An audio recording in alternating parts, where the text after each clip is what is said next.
আমরা সেই মনিবের শুকরিয়া আদায় করি যিনি একমাত্র শুকরিয়া পাওয়ার যোগ্য, সেই যে রব যিনি আমাদেরকে দয়া করেছেন, আমাদেরকে ভালোবেসেছেন। হাজারো মুসলিম রয়েছে যারা শিরকের মধ্যে লিপ্ত, হাজারো মুসলিম রয়েছে যারা বিদআতের মধ্যে লিপ্ত। মহান রব আমাদেরকে দয়া করেছেন, তিনি আমাদেরকে ভালোবেসেছেন। আল্লাহর নবী সাল্লাল্লাহু আলাইহি সাল্লাম বলেন, মান ইয়াহদিল্লাহু বিহি খায়রান ইউফাক্কিহু ফিদ্দীন। তোমাদের মধ্যে যাদেরকে আল্লাহ ভালোবাসেন তাদেরকে শুধু দ্বীনের ইলম দান করেন, দ্বীনের জ্ঞান দান করেন। আল্লাহ আমাদেরকে এমন একটি মজলিসে আসার তৌফিক দিয়েছেন যেখানে শিরক মুক্ত, তাওহীদ আকীদা, বিদআত মুক্ত, সুন্নতি আমল করার আল্লাহ আমাদেরকে ভালোবেসেছেন। এজন্য সেই মনিবের শুকরিয়া আদায় করি, আমরা বলি আলহামদুলিল্লাহ। যে আল্লাহ আমাদেরকে আজকে হসপিটালে রাখতে পারতেন কিনা? যে আল্লাহ সুবহানাহু ওয়া তাআলা আমাদেরকে অসুস্থ মধ্যে রাখতে পারতেন, যে আল্লাহ সুবহানাহু ওয়া তাআলা আমাদেরকে বিদআতীদের মধ্যে রাখতে পারতেন, যে আল্লাহ সুবহানাহু ওয়া তাআলা আমাদেরকে তাওহীদ বিরোধী আন্দোলনে আমাদেরকে রাখতে পারতেন, সে আল্লাহ আমাদেরকে দয়া করেছেন। আমরা আবারও বলি আলহামদুলিল্লাহ। শান্তি অবতীর্ণ হোক সাইয়্যিদুল মুরসালিন আশরাফুল আম্বিয়া খাতামান নবীন, যার আদর্শে আদর্শিত হওয়ার জন্যই আল্লাহ তাআলা বলেছেন, লাকাদ কানা লাকুম ফি রাসূলিল্লাহি উসওয়াতুন হাসানাহ। অর্থাৎ তুমি যদি একজন আদর্শবান হতে চাও তাহলে আমার রাসূলের দেওয়া, আমার রাসূলের আদর্শ তুমি গ্রহণ করো। শুধু তাই নয়, আল্লাহ সুবহানাহু ওয়া তাআলা সূরা হাশরের 7 নম্বর আয়াতে স্পষ্টভাবে জানিয়ে দিয়েছেন, যার জীবনে এই একটি আয়াত সে অনুধাবন করবে, মেনে নিবে, তাহলে সেই অন্যের ব্যক্তি পূজা, পীর পূজা, মাজার পূজা সে করতে পারবে না। আল্লাহ সুবহানাহু ওয়া তাআলা বলেন, ওয়া মা আতাকুমুর রাসূলু ফাখুযুহু ওয়া মা নাহাকুম আনহু ফান্তাহু।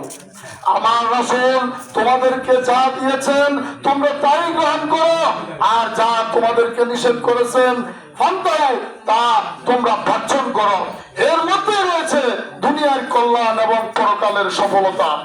ভাই, আমরা এখানে এসেছি, আমাদের উদ্দেশ্য হচ্ছে আল্লাহর রাস্তা কুরবানি দেওয়া, যার নির্দেশ সূরা কাউসারে আল্লাহ রাব্বুল আলামিন নির্দেশ দিয়েছেন, ফাসাল্লি লিরাব্বিকা ওয়ানহার, তুমি সালাত প্রতিষ্ঠা করো এবং তুমি কুরবানি করো। এই কুরবানি কার জন্য হতে হবে, কেন দিচ্ছি, কি কারণে দিচ্ছি, এই বিষয়টা বুঝতে হবে। যখন ইব্রাহিম আলাইহিস সালাম যখন সে ৮৬ বছর পার হয়ে গেল, আল্লাহর কাছে তিনি চাচ্ছেন, রব্বি হাবলি মিনাস সালিহিন, তুমি আমাকে সৎ সন্তান দান করো। এরপর আল্লাহ রাব্বুল আলামিনের পক্ষ থেকে সুসংবাদ এলো যে আমি তোমাকে সৎ সন্তান এবং ধৈর্যশীল সন্তান দান করেছি। যেহেতু সময় সংক্ষেপ, আমি শুধু অর্থটা বলে দিচ্ছি।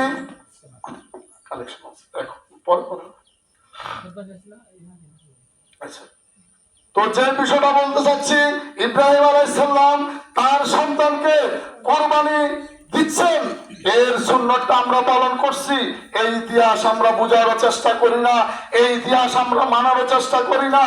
আমরা শুধু কুরবানি দিচ্ছি গরুর মাংস খাওয়ার জন্য, কেউ দিচ্ছে ভাইকে খুশি করার জন্য, কেউ দিচ্ছে তার ছেলে সন্তান কি অন্যের মুখের দিকে তাকিয়ে থাকবে এই জন্য, আবার কেউ দিচ্ছে প্রতিযোগিতা, আমার ভাই অমুক চাকরি করে তার চেয়ে বড় চাকরি আমি করি, সে 1 লক্ষ টাকার গরু কিনতে পারলে আমি তার 1 লক্ষ টাকা কেন পারবো না। এই ইখলাসের অভাব, দ্বীন ইলম শিক্ষার অভাব, সঠিক দ্বীন জানার অভাব।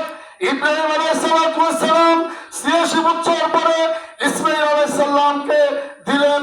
মা হাজেরার উরুর মধ্যে এক বুঝতে হবে, সেই ইব্রাহিম আলাইহিস সালাম ইসমাঈল আলাইহিস সালাম সন্তান তার যখন বয়সে উপনীত হলো 12-13 বছর, তখন বুঝেন ওই ছেলে সন্তান যখন তার বাপের সাথে থাকে কতই না ভালো আনন্দের ব্যাপার, তাই না?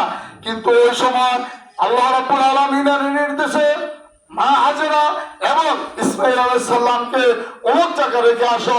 কোথায়? কাবার চত্বরে, যেখানে কিছুই ছিল না, যেখানে পানির ব্যবস্থা নেই, যেখানে মানুষ অন্য জায়গায় বসবাস করে না, হাজার মাইল দূরে দেখা যাচ্ছে না,